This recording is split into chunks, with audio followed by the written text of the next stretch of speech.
Hi Scorpio, and welcome to your February 2021 general reading. So I hope wherever you are in the world that you're safe from harm and those that you love are safe from harm. So you get two cards, but there's another card that's came up which I think is sort of reflects it. So I think some Scorpios are a little bit confused because you get the maze. So the maze feels like, where am I going? Shall I go right? Shall I go left? There's a little bit of reorientation going on. And I'm going to use the word reorientation because everything's in Aquarius at the moment. You've obviously got Uranus opposite your Scorpio energy. So there's a lot of shifting, there's a lot of changing in the world. The world is just a reflection of our inner world. So the first card you get is the Mask. Now, don't worry about this Mask card. A lot of people don't love it, but we all have to wear a mask. It tends to represent our social role.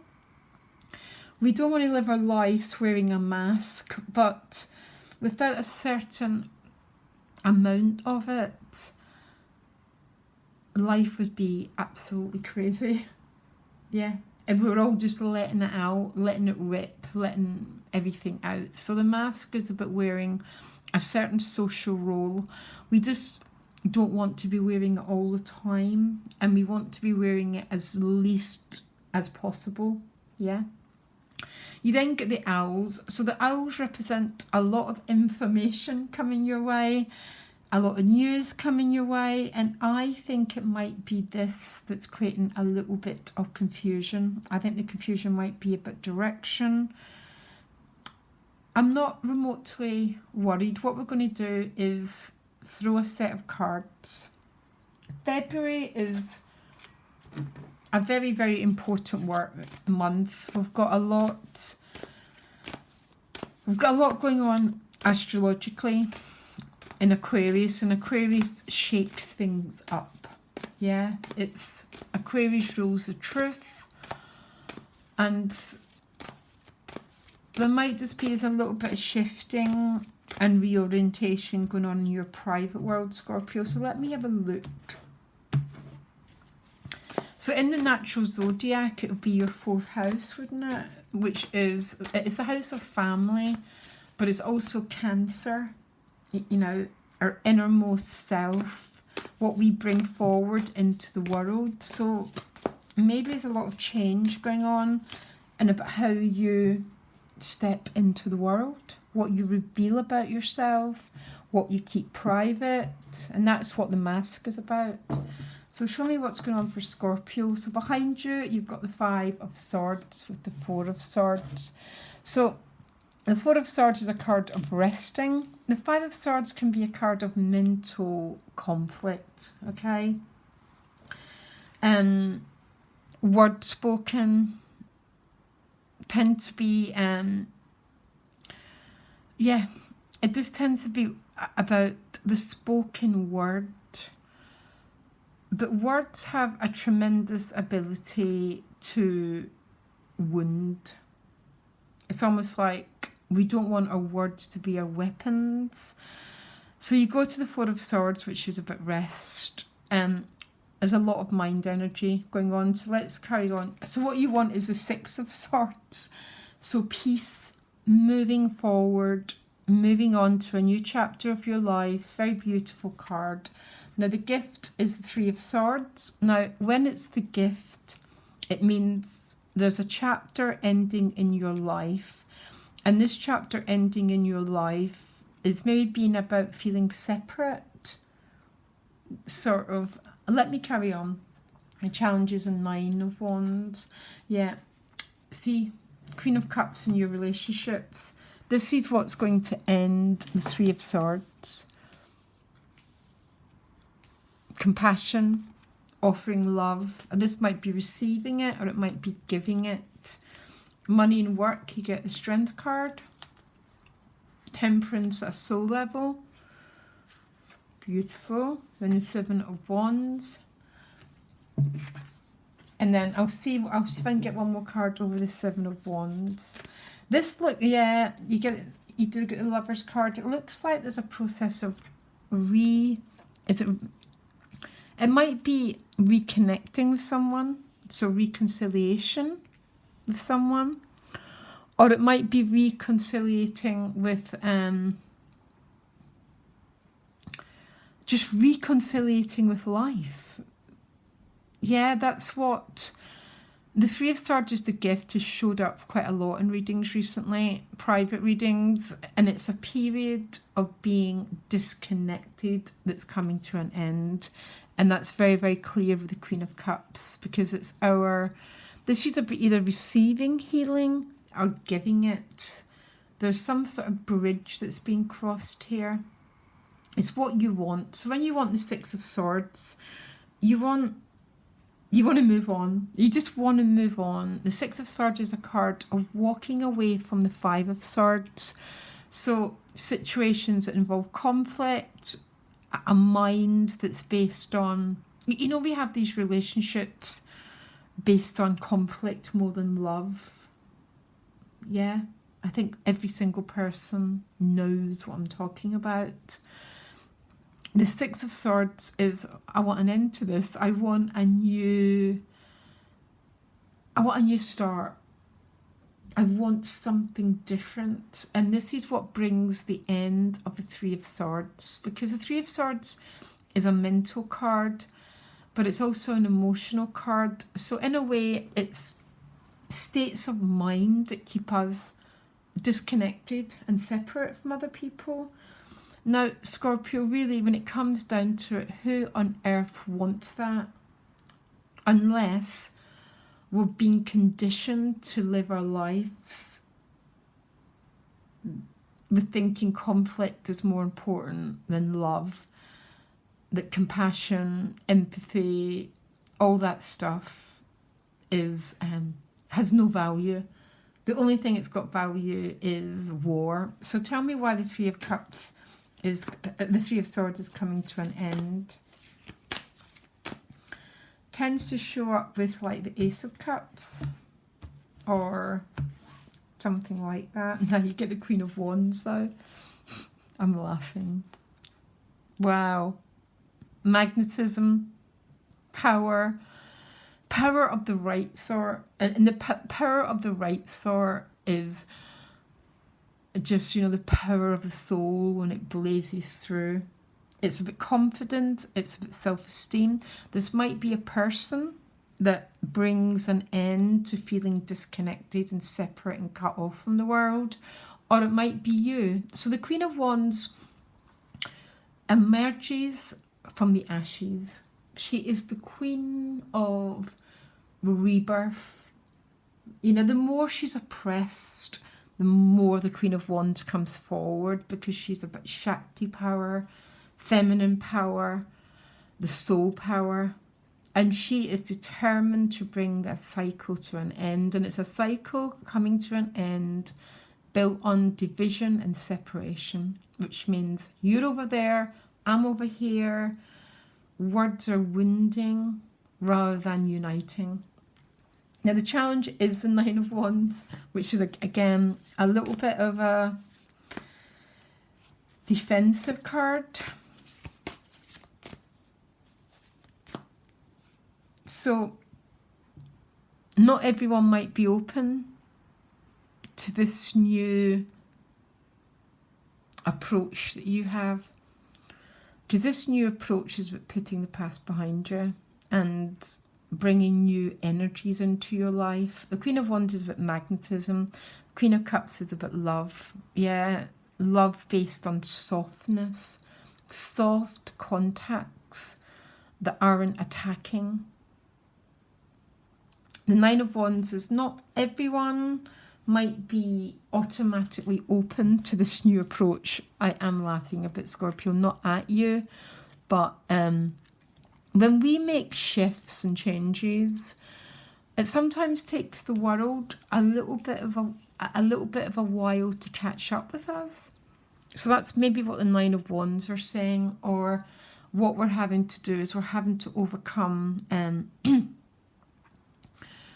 you know, defenses, soul wounds, to drop these boundaries and to say, no, you know, I'm just not living that way anymore. End of. And the Queen of Cups here showing up in your relationships is offering this cup. And the Queen of Cups offers the Ace of Cups. So for some of you, there might have been a little bit of a division in your relationship, your life. I mean, that's what 2020's all been about, isn't it? Really. And this is about trying to heal the wounds between you and other people. There's always going to be people who resist our energy. I don't know how anyone can resist the Queen of Wands personally, or the Queen of Cups. But some people are just so lost in their own little world that they might not be interested in this reconciliation energy of yours, this softness, this new approach. I would keep going because the outcome looks fantastic. Strength card in your money and work, which means you're pulling your resources and focusing on your goal. So your goal is to move your life forward to a brand new start. She's looking at the Six of Swords. The Six of Swords is leaving behind the Five of Swords. So a life that wasn't satisfying and moving forward to a new start. So this is what the Strength card does. She gathers all her resources, all her strengths. She sets her sight on her goal and she goes for it. Leo is always about our sense of purpose. Every single one of us has a purpose here. And without every single one of us, the story will not be complete. Yeah? It tends to be tied in with our most difficult part of us. I don't know why, but it is. But the Leo card, looking at the Six of Wands, is this determination and the resources to move your life to a new chapter. Very beautiful. And then, hold on, give me a minute. Anyhow, you got Temperance at a soul level, peace, keeping your head above water. But Temperance is very much about, it's a Sagittarius card. It's about having a vision. But she also holds the Grail, which is showing up in your relationships. Our relationships, I'm not just talking about personal relationships, our relationships with the world around us, our colleagues, the environment are so important. So she holds this Grail. She's holding this incredible emotional balance as well, which means to me you really are turning your back on something here and developing all your resources in order to move forward. So your outcome is the Seven of Wands and then the Lovers card. So whoever you're dealing with, it could be you, Scorpio, dropping our defenses, which we believe have kept us safe, and to a certain extent they have kept us safe, is a lifetime's work. Some would argue it's many lifetimes' work to open ourselves completely and be in this very gentle, very loving, but very magnetic relationship with the world. So the Seven of Wands, this could be someone that you're dealing with because it's the Lovers. So the door is beginning to open, or it could be you. And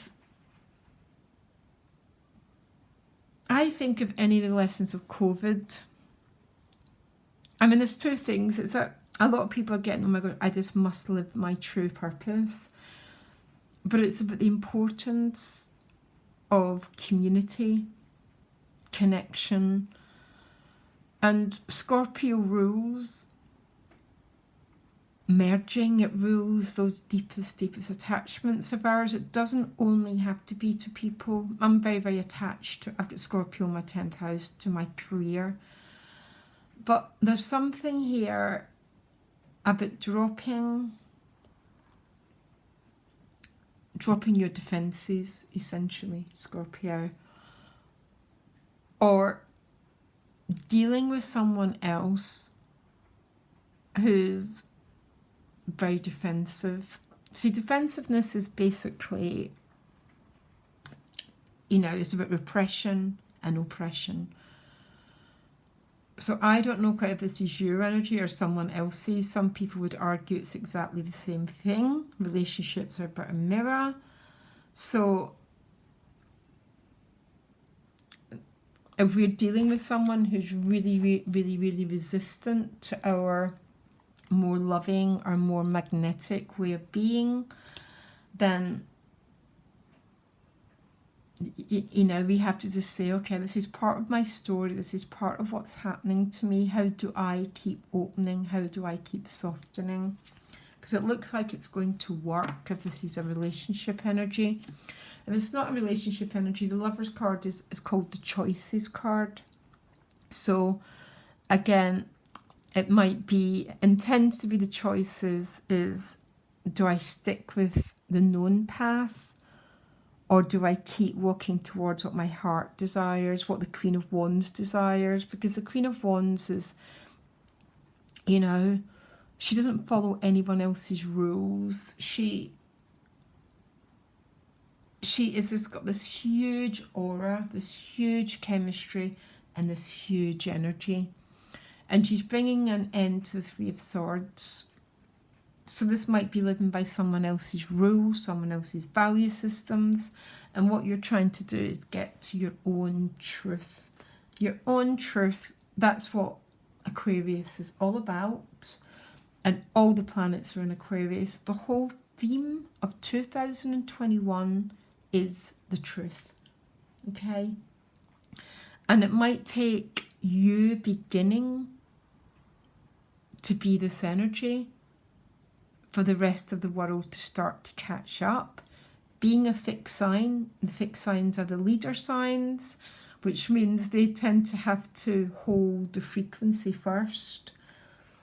And then other people, they either choose to follow or they just get to leave our life, Scorpio. But at least we're in the truth, at least we're in our own energy. So what's the Queen of Cups doing? I'll ask what she's doing. Oh, she's walking towards the sun.